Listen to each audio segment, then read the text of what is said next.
you. Adam, you start off. Just what do you kind of feel like the overall stamp that this draft class can make on this team? Yeah, I'd say this draft class was probably one of our most collaborative, just with the coaches and the scouts and everybody together. It's gotten better each year.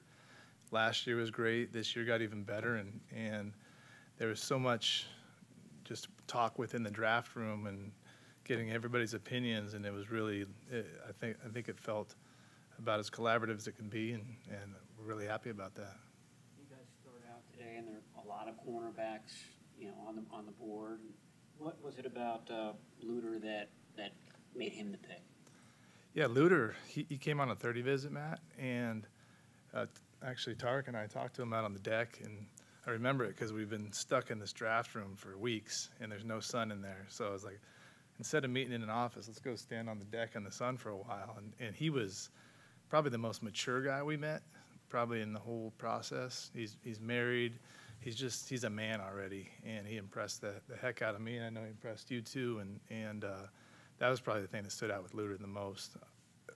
Obviously, the stuff on the field we love, his physicality, his strength, his upside.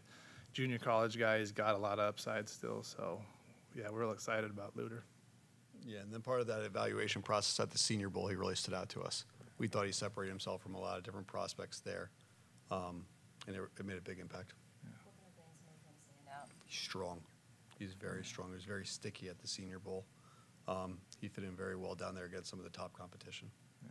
You say he's a man already. Is that something that you look for? I mean, in terms of maturity, how important does that become when you're looking at it? It is a lot. It's a hard game.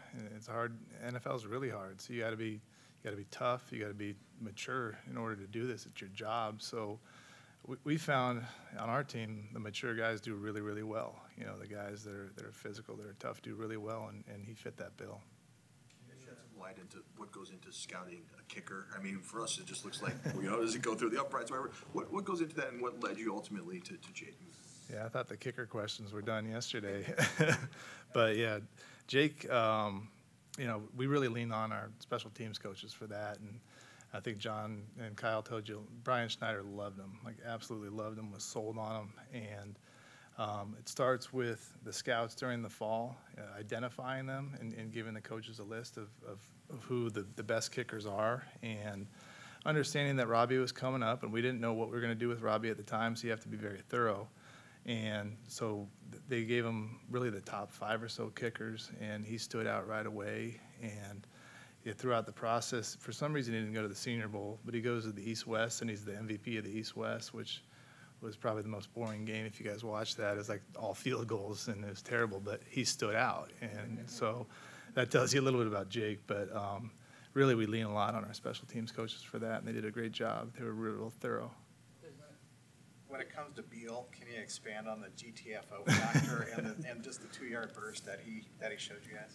Yeah, the GTFO is something that our R&D group came up with, and really just mimicking what Coach Kasarik wants. And you guys know what the acronym means, or I assume you know. But and it's something we look for, and it's something they measure, and they do a great job of that. And when you get to the later rounds and you see guys like him stand out on that, and then it matches up with his 40 and all the different athletic measurements, it's something that separated him from the other guys at that point in the board. Is there a covering, deal? Can I go? Yeah, go ahead. Thanks. We're covering Robbie the last 6 seasons that he's supremely competent. He wants to be out there with the game on the line. Do you get that sense that Moody has that same confidence, and how do you sort of assess that? It seems like a very important thing to find out about a kicker. Yeah, I think you're right. That's something that Robbie had, and he was awesome for 6 years. Sent him out there, and you thought it was going to be good, and that's hard to replicate. And with Jake, I think that's one of the things that Coach Snyder really liked is the kid just wasn't scared of anything. He'd go out there and kick it as hard as he could every time. You can try to replicate that in a practice or something, but that's not real. But you see him make big kicks in games, and I referenced the East-West, but he made big kicks at, I think it was Illinois won the game, and there's, I think, 3 game-winning kicks that he had. So those are the things you see. Under pressure, he did it, and that's past performance is the best predictor of future performance, and that's what he's done. We tried to replicate it in a workout, and he did the same thing, and I don't know if they told you the specific incident, but when we worked him out privately, he did like a last-second rush out on the field goal. Thing was all messed up. Laces were the wrong way. He didn't care. Kicked it right through the uprights, 50 yards. So those are the things you can do, but you don't really know until they're in that moment. And then part of the evaluation process with the people that we talked to that are inside that building, that was one of the things they emphasized. How this guy has ice in his veins. This guy's as consistent as any position player that they had there. So it's something we felt really good about. Yeah. What does it do for the scouting process when you have a roster that, you know, it looks like there's virtually a starter at every spot, you know, the depth looks pretty good.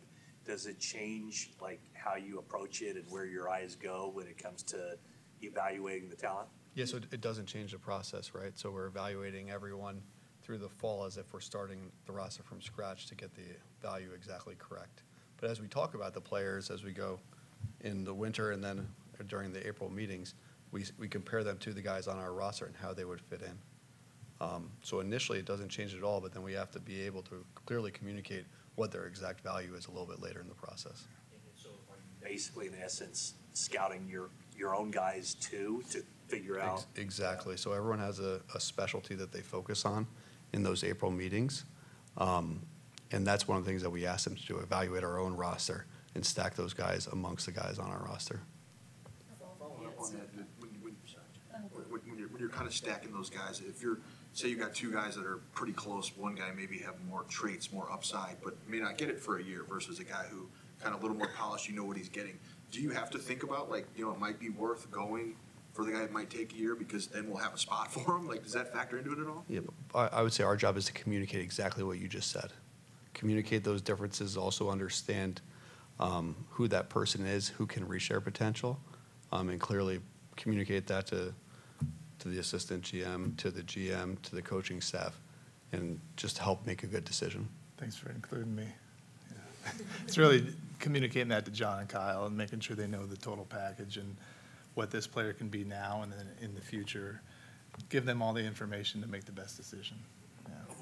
It seemed like two themes that were through a lot of your draft picks were speed and then also guys that were team captains. How important are both of those features? I mean, I know that doesn't mean that they're going to be successful on the field, but those are kind of reoccurring things that we saw. Yeah, I got it, sure. Yeah. You know, those are two things that are very important to us. The 49er, the what it takes to be a successful 49er football player is something that we emphasize. We emphasize it in the preseason. We emphasize it during winter meetings. We emphasize it prior to our April meetings. And those are two things that are extremely important to us. So it is communicated. It's something that they try to gather as much information on as possible, like a captain. But what is a captain? A captain is a leader that can connect, can motivate. And so those are things that we're working on as we get into the schools, and that's what we're communicating when we get into those meetings. The collaborative process, I noticed there was a lot of talk about Steve Wilkes. It seemed that he was calling prospects, even letting them know some of the good news, I think yesterday, or Jerry Brown. When a new coach does come in, is it hard to get him kind of integrated into that whole flow? How did that whole process work? Because it seemed that he was very involved from the get-go.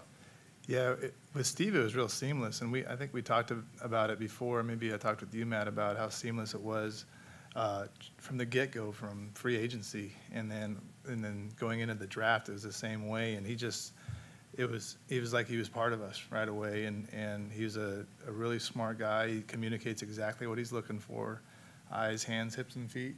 I've heard that about 30 times, but it's the real thing.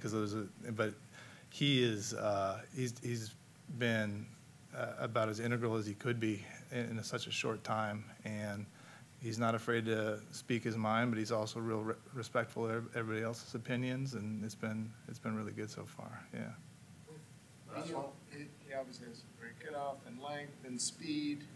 I understand Georgia's got a lot of really good players, but you look at his package, you say, well, how come he didn't do more in college?